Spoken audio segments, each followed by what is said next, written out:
It is a long game, but starting now, hopefully in 10, 15 years, we'll be able to be working for ourselves. So I'm hoping that that long-term payout will come with our lifestyle as well as improving the land in that time. And hopefully it'll give back to us.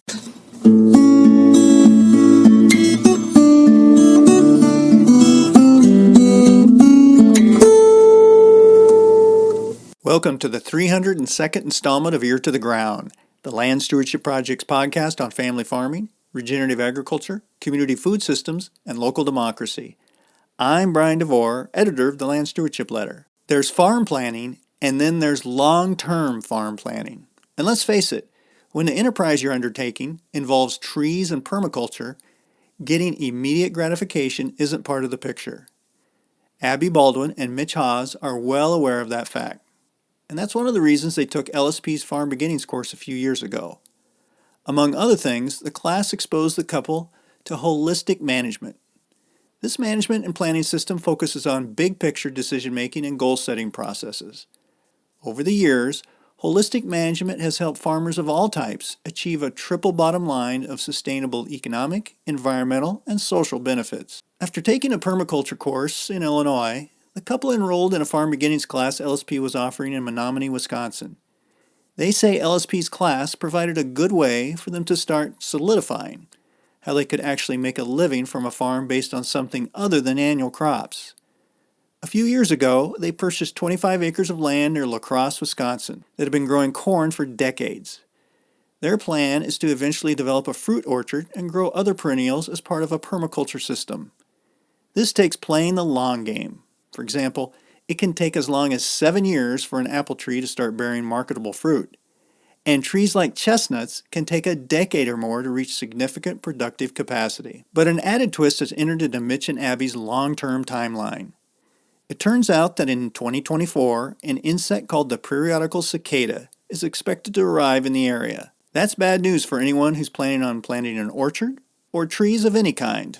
After spending 17 years underground as nymphs, adult cicadas emerge in mass and are known to completely cover small trees and lay their eggs in the wood, decimating or at least severely stunting the plants. So, Abby and Mitch have decided not to plant their orchard until 2025.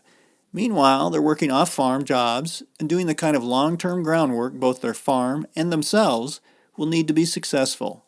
For example, they're growing a diverse cover crop mix as a way to help the soil recover from decades of chemical-intensive corn production and to begin building organic matter. They've also planted a few chestnut trees to get their feet wet in the permaculture field and are growing a stand of evergreens as a windbreak on the Ridgetop farm. Abby and Mitch are both in their early 30s, and some young farmers might chafe at having to delay the launching of their enterprise. But when I visited them during the summer of 2022, they made it clear that they appreciate the chance to play the long game. Besides building soil health and looking into various permaculture techniques, they've been researching marketing options and calculating what it will take to make this operation thrive economically and ecologically, as well as from a quality of life point of view. One tool that's helped is a spreadsheet they've developed that lets the couple forecast expenses and income for the next 15 years. Mitch, who majored in business in college, says having such a planning tool in front of them is critical. Although they have no product to sell, they already have expenses to contend with, such as a tractor and deer fencing. Such a big picture spreadsheet can help them figure out what kind of income they'll need during the next several years to create a viable, profitable business, the kind that may allow them to quit their town job someday. After they took me on a tour of their farm, Abby and Mitch sat down to talk about the importance of long-term planning, as well as the challenges of converting annual corn ground to permaculture, and why they see farming as one of the best ways they can play a positive role in battling climate change. Abby and Mitch, we were talking a little bit about your future plans. A lot of things are kind of off in the future. You've come to this farm and have started planting some trees. This is part of your goal to do a permaculture operation, do an orchard, do some other things. But I was wondering if you could talk a little bit about, for a lot of people who say take Farm Beginnings and go into, say, vegetable production or even livestock production, there's a little bit of an immediate payoff, so to speak, or immediate, they see their plans come to fruition right away. But you guys are really thinking long term.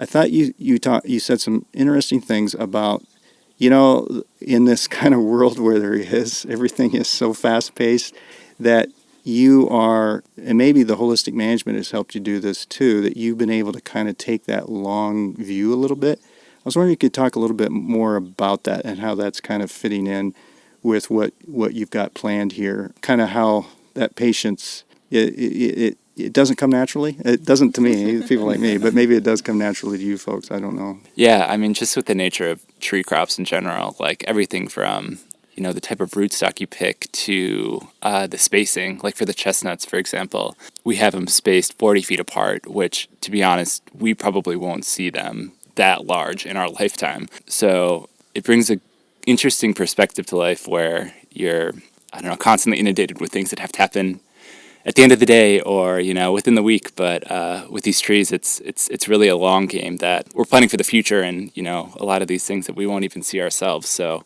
it's just an interesting perspective to bring to our day-to-day life, and it's refreshing too, just to plan for the future in a world that is constantly going and doesn't want you to do that. I guess when I think about the future planning, I'm seeing the life that I would like to live. I would like to not have to work off farm, and I'd like to manage my own day and be working for myself. And so this seems like opportunity and a way to get to that point. So it is a long game, but starting now, hopefully in 10, 15 years, we'll be able to be working for ourselves. So I'm hoping that that long-term payout will come with our lifestyle as well as improving the land in that time, and hopefully it'll give back to us. You didn't just come to just all of a sudden decide that this kind of permaculture type operation is what you want to do. You've been thinking about it a long time. You took a permaculture course in Illinois, and it sounds like Farm Beginnings helped you kind of maybe cement that idea a little bit more and maybe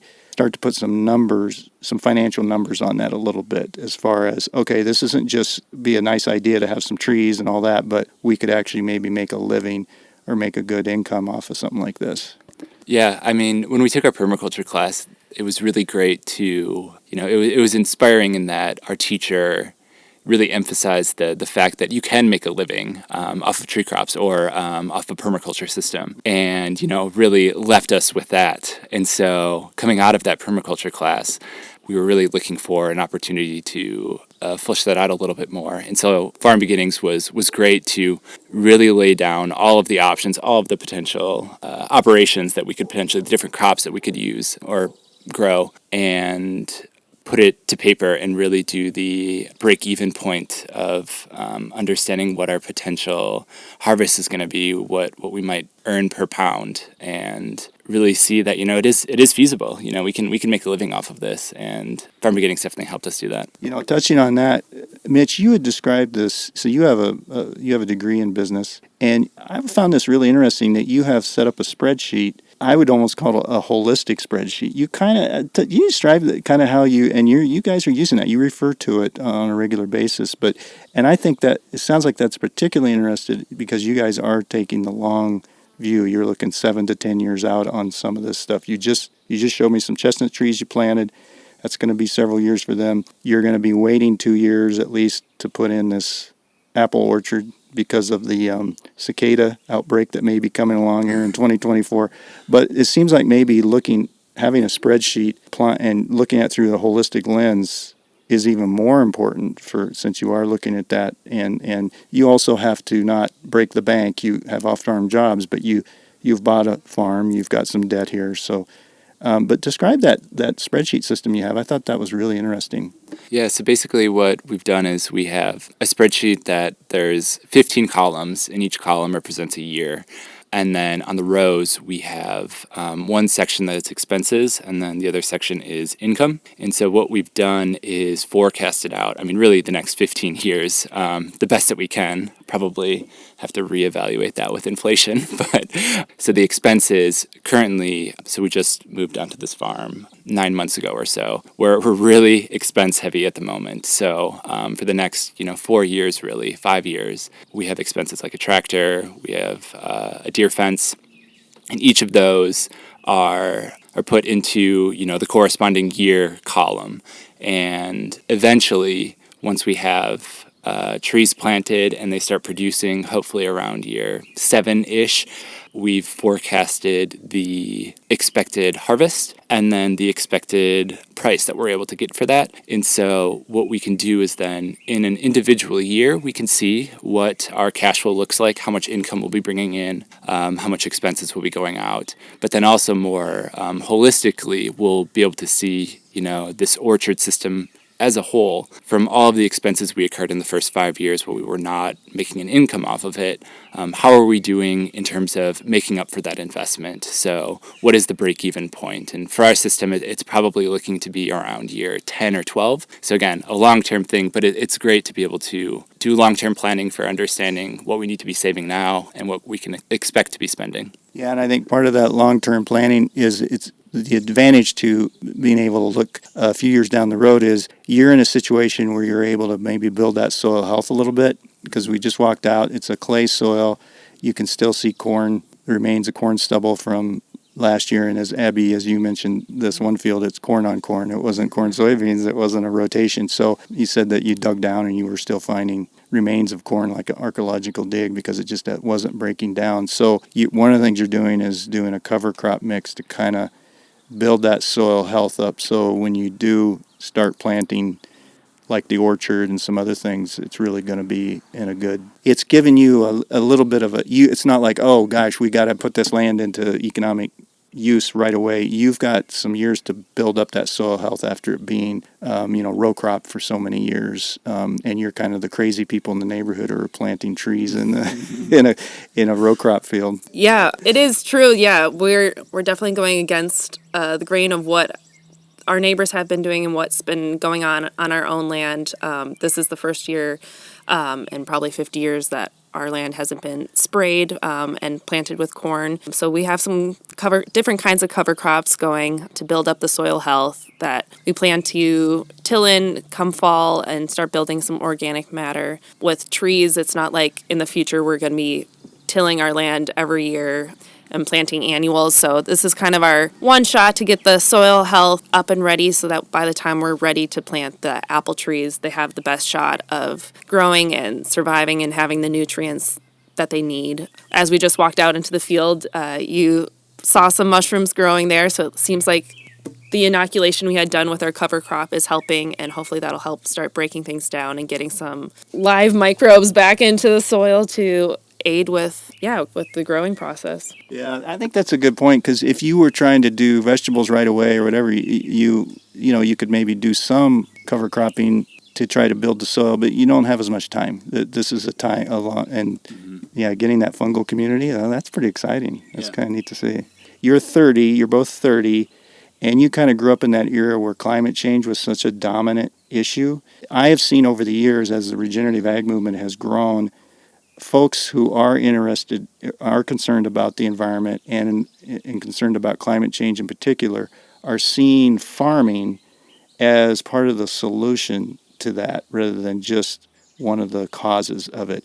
And it sounds like that's really fit into you guys' goals here, in that one was a big driver of why you're looking into this and looking into permaculture in particular. Yeah, climate change has definitely been heavy on my mind for quite some time. Especially I had gone to college out in Washington State and experienced some of the forest fires out there, and I felt pretty bleak about the future. But then as we took permaculture classes and then Farm Beginnings to move towards taking on agriculture as a way to steward the land in a sustainable, regenerative way, it really gave me hope that we know tried and true methods of how we can improve the soil, the quality of our food, the nutrient content, create ecosystems, and that they don't have to be two separate things. Agriculture doesn't have to deplete the soil, and in order to produce food, that we know how to do it in a sustainable way. We just have to consciously make those choices. So owning our own piece of land and starting that process feels like something tangible that we can do our part to improve the landscape. Yeah, no, I mean, I feel like my journey has just been, the realization that the way that we're doing agriculture currently, especially in the United States, is not how it always has to be. And there's alternatives, and there's a lot of awesome people that are doing it and proving that you can make a living doing it as well. And so that was really the inspiration. The start was climate change, wanting to be a part of the solution, and then meeting a lot of people along the way that showed, it can be done. So we're trying to do it ourselves. That's our goal. It sounds like both the permaculture class and the Farm Beginnings class were helpful for you in that you were able to be amongst other folks who don't think it's so crazy to farm and don't think it's so crazy to maybe try to make a living from it, but also farm in a way that is what you're talking about, improving the environment, helping with climate change, and kind of regenerating the land, that kind of thing. That you were able to be kind of within a community type of thing. That sounds like that was really an important piece there. I mean, yeah, community is everything. And just like building off of people who have been doing this for decades. It's not just our generation. We're building off of the work of previous generations and the people that came before them. And I think that's totally critical to all of this, that when you're doing something that's against the status quo, you really need a community of people to support you and to bounce ideas off of and to show you, that it's feasible, that it can be done. I'd say also within our community that we had been living in Minneapolis. We were the only ones of our friends who were moving this direction towards farming. So it was really cool to be in Farm Beginnings with a lot of other younger folks who were also interested in this and trying to find a way to get on land and make it happen. Yeah, it felt like we were a part of something and a new generation of farmers coming in. It's definitely difficult being young and not having as many funds behind you to make it happen, but it was really neat to see and network with other people who are wanting to do the same thing and have the same goals.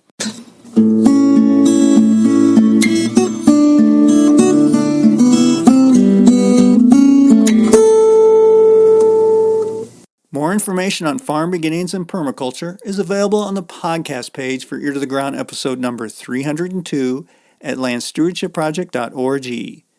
If you have comments or suggestions about this podcast, contact Brian DeVore at bdevore@landstewardshipproject.org, or you can call 612-816-9342. By the way, it helps us greatly if you can give Ear to the Ground a rating on iTunes, Stitcher, Spotify, or whatever podcast platform you utilize. Thanks to Laura Borgendale, a Western Minnesota musician, for Ear to the Ground's theme music. And a special thank you to all of Land Stewardship Project's members who make initiatives such as this podcast possible. If you're not a member, visit landstewardshipproject.org to learn how you can support LSP. Thanks for listening.